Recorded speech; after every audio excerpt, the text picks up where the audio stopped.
இப்போ நம்ம எதை பற்றி பார்க்க போகிறோன்னா மலேசியாவில் டச்சங்கோ கார்டுனா என்னான்னு இப்போ பார்த்துருவோம். இந்த இருக்குது பாருங்கள், இது பேர் தான் டச்சங்கோ கார்டு. இது வந்து டிக்கெட்டு இல்லாமல் இந்த கார்டை வாங்கிக்கிட்டு இங்கே ஃபாஸ்ட்டாக போய்கிட்டே இருக்கலாம், இல்லைனா கவுண்டர்லாம் நின்றுக்கிட்டே இருக்கணும்.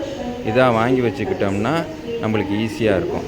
அதே போல் வந்து இந்த டச்சங்கோ கார்டு எங்கே வாங்கணுன்னா இந்த இருக்குது பாருங்கள், எய்த்தாப்பில் எம்ஆர்டி ஸ்டேஷன் இருக்குது பார்த்தீங்களா.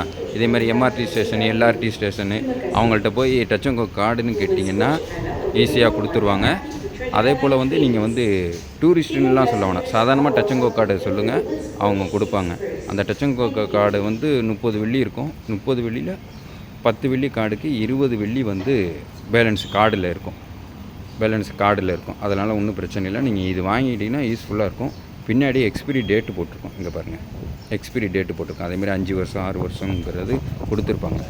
டூரிஸ்ட்டுன்னு நீங்கள் கேட்டு வாங்கினீங்கன்னா 15 நாளில் முடிஞ்சிடும். அது வேஸ்ட்டு, விலை ஒன்று தான் ரெண்டுக்குமே. அதனால் வந்து நீங்கள் இந்த கார்டு வாங்குறது பெட்ரு. ஹாய் நண்பர்களே, எல்லோரும் எப்படி இருக்கீங்க? நல்லா இருக்கீங்களா? இன்றைக்கி எதை பற்றி பார்க்க போகிறோன்னா, மலேசியாவில் இந்த இருக்குது பாருங்கள், டச்சங்கோ கார்டு. இந்த டச்சங்கோ கார்டை எப்படி டாப் அப் பண்ணுறது கவுண்டரில் இல்லாமல். ஏன்னா கவுண்டரில் சில நேரத்தில் கூட்டமாக இருக்கும், அதனால் ரொம்ப டிஃபிகல்ட்டாக இருக்கும். இதே மேனுவலாக மிஷின்லேயே பண்ணிட்டு போயிடலாம். அது எப்படிங்கிறத தான் இப்போ பார்க்க போகிறோம். இந்த பாருங்கள், இந்த இருக்குது, இதில் கார்டு அனலைசிங்னு இருக்குது பார்த்தீங்களா. இந்த கார்டு அனலைசிங் அமுத்திட்டு கார்டை தூக்கி இப்படி காட்டும், கார்டை தூக்கி இந்த இடத்துல வச்சிடணும். இதோ இங்கே வைக்கிறேன் பாருங்கள். கார்டு வச்ச துறை நம்ம பேலன்ஸு காட்டுது. நம்ம பேலன்ஸு வந்து 39 வெள்ளி 90 காசு. இப்போ நம்ம என்ன பண்ணுறோம், ரீலோடு அமுத்தி 10 வெள்ளி. இப்போ நம்ம என்ன பண்ண போகிறோம், கேஷ் பண்ண போகிறோம். இப்போ நம்ம இன்சர்ட் பண்ணுறோம். ஓகே, இப்போ நம்ம 49 வெள்ளி 40 காசு ஆகிடுச்சு. ஓகே, இப்போ நம்ம மறக்காமல் கார்டை எடுத்துட வேண்டியதான். நண்பர்களே, எல்லோரும் எப்படி இருக்கீங்க? நல்லா இருக்கீங்களா? இப்போ எதை பற்றி பார்க்க போகிறோன்னா, இப்போ டச்சங்கோ கார்டு நான் வாங்கலை. இப்போ நான் வந்து டிக்கெட் வாங்கி தான் போகணுன்னு நினைக்கிறீங்கன்னா என்ன பண்ணுன்னா, இதேமாரி இங்கே பாருங்கள், சிங்கிள் ஜெர்னி டோக்கன்.